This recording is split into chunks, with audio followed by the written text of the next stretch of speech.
नमस्कार, मी शुभांगी. मराठा दरबार या माझ्या यूट्यूब चॅनलवर तुमचं अगदी मनापासून स्वागत करते. पालकाची भाजी तुम्ही नेहमीच करून खात असाल आणि ही भाजी बनवण्याची प्रत्येकाची पद्धतही वेगळी असते. पण मी आज तुम्हाला ही भाजी पारंपरिक पद्धतीने करून दाखवणार आहे. या ठिकाणी एक जुडी पालक मी निवडून घेतलाय. हा स्वच्छ धुवून चिरून घ्यायचा. हे बघा, हा पालक मी चिरून घेतलाय. सुरुवातीला हा पालक उकडून घ्यायचा आहे. त्यासाठी मी गॅसवर पाणी उकळत ठेवलंय. पाण्याला चांगली अशी उकळी आली ना की यामध्ये चिरून घेतलेला पालक टाकून घ्यायचा. गॅसची फ्लेम मीडियम ठेवून हा पालक 10 मिनटं यामध्ये उकळू द्यायचा. 10 मिनटानंतर आपण हा पालक चेक करूयात शिजला का नाही. त्यासाठी यामधील थोडासा पालक चमच्यावर घेऊन मी हाताने असा स्मॅश करून बघते. हे बघा, सहज दाबला जातोय. हा पालक शिजून तयार झाला आहे.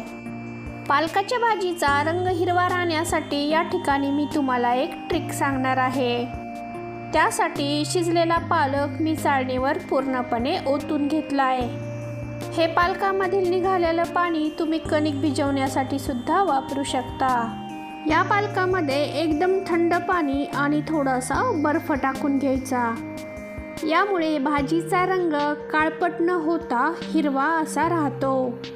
आता हा शिजून घेतलेला पालक एका रवीच्या साहाय्याने असा घुसळून घ्यायचा, जेणेकरून तो एकजीव असा होईल. यामध्ये आता थोडंसं बेसन पीठ टाकून घ्यायचं. बेसन पीठ टाकल्यानंतर परत एकदा रवीने असं चांगलं हटून घ्यायचं. यामध्येच आता चवीनुसार मीठ टाकून घ्यायचं. भाजी बनवण्यासाठी आता वळूयात गॅसकडे. मी त्यासाठी गॅसवर एक पितळेची कढई तापत ठेवली आहे. यामध्ये भाजीसाठी मी 1.5 पळी तेल टाकून घेणार आहे. तेल तापलं की फोडणीसाठी यामध्ये मोहरी आणि जिरे टाकून घ्यायचे. जिरे आणि मोहरी छान असे तडतडले की यामध्ये अर्धा चमचा हळद टाकून घ्यायची. हळदीचा कच्चटपणा दूर झाला की यामध्ये थोडेसे शेंगदाणे टाकून घ्यायचे. शेंगदाणे मी कच्चेच घेतले. हे तेलामध्ये छान असे तळून घ्यायचे. शेंगदाणे असे थोडेसे तळत आले की थोडेसे यामध्ये खोबऱ्याचे असे पातळ काप करून घेतले. ते सुद्धा यामध्ये टाकून घ्यायचे. खोबरं हे लगेच तळल्या जातं. खोबऱ्याला जास्त वेळ लागत नाही. खोबरं हे करपू नये म्हणून यामध्ये लगेच 2 लाल कलरचे टोमॅटो मी असे कट करून घेतले. ते यामध्ये टाकून घ्यायचे. हे टोमॅटो चांगले नरम होईपर्यंत परतून घ्यायचे. हे टोमॅटो फोडणीत टाकण्याऐवजी आपण पालकाची भाजी शिजून घेतो ना, त्यावेळेस सुद्धा तुम्ही टाकू शकता. हे बघा, टोमॅटो असे मस्त नरम झालेत. यामध्ये आता 1.5 चमचा मी लाल तिखट टाकून घेणार आहे. लाल तिखटाचं प्रमाण तुम्ही तुमच्या आवडीने कमी जास्त करू शकता.